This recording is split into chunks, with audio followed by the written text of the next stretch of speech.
do you think this budget averts the deterioration of our fiscal problem? Well, as I said, we're not claiming this solves all the problems facing the country, but it does meet the critical, essential test, which is of restoring our deficits to a more sustainable position for the next 10 years. And the test there, which is a test you embrace in your plan too, is to make sure you get deficits down below 3% of GDP and hold them there. And if you do that, then what happens is our overall debt burden as a share of the economy stops growing at a level we can manage and starts to come down.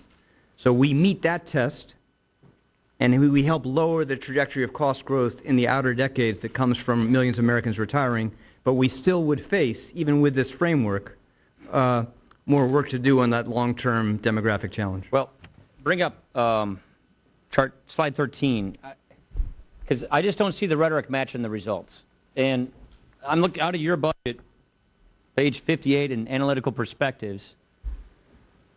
You say that this is your budget, says that the government position gradually deteriorates, that our fiscal condition deteriorates. These are your numbers. What it shows, Mr. Chairman, is your deficit path. Good chart. Your debt path. Yeah, and it shows just exactly what I said, which is if you look at 2012 for the next 10 years, it stabilizes that debt burden as a share of the economy. So and then what happens is, and it's exactly what I said. And so we'll just allow it to take off after that? No, and then you're right. And as millions of Americans more retire, then those costs in Medicare and Medicaid start to increase again. And that's why we're saying openly and directly to you that we're going to have some work to do. Now, well, what you that's do, one way of putting it. No, but what you do is, I think on your budget, although I know you're going to have a new one coming, is you would lower that path in ways that would substantially increase the burden of health care costs on middle-income seniors.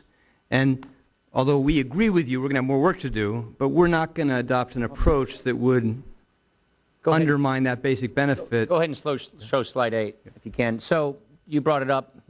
I know you didn't necessarily want to see this chart. The red is the status quo. That's the baseline we're on. The green. You could have taken it out to 3,000 or to 4,000. So this is last year's budget. Yeah, right.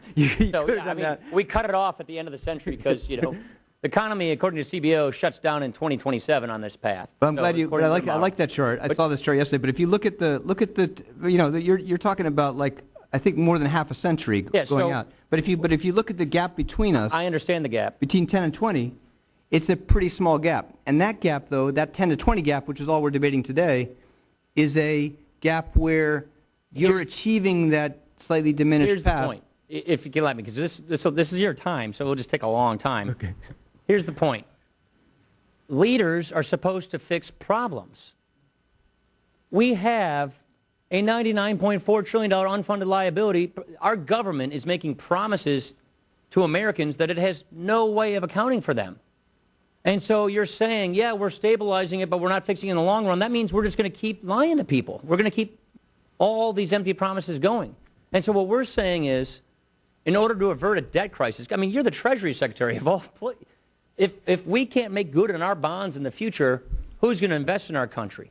We do not want to have a debt crisis. And so it comes down to confidence and trajectory. Do we have confidence that we're getting our fiscal situation under control, that we're preventing the debt from getting at these catastrophic levels? And if you go back to the preceding chart, number 13, you're showing that you have no plan to get this debt under control. You're saying we'll stabilize it, but then it's just going to shoot back up. And so my argument is that's Europe. That is bringing us toward a European debt crisis because we're showing the world, the credit markets, future seniors, people who are organizing their lives around the promises that are being made to them today.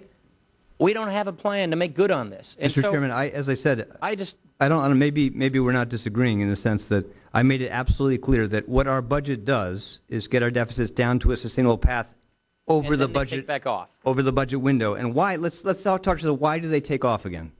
Why do they do that? Because we got 10,000 people retiring every day, and healthcare costs going up. We have millions of Americans retiring every day, and that will drive substantial further rate of growth in healthcare costs. And so you are right to say we're not coming before you today to say we have a definitive solution to that long-term problem. What we do know is we don't like yours.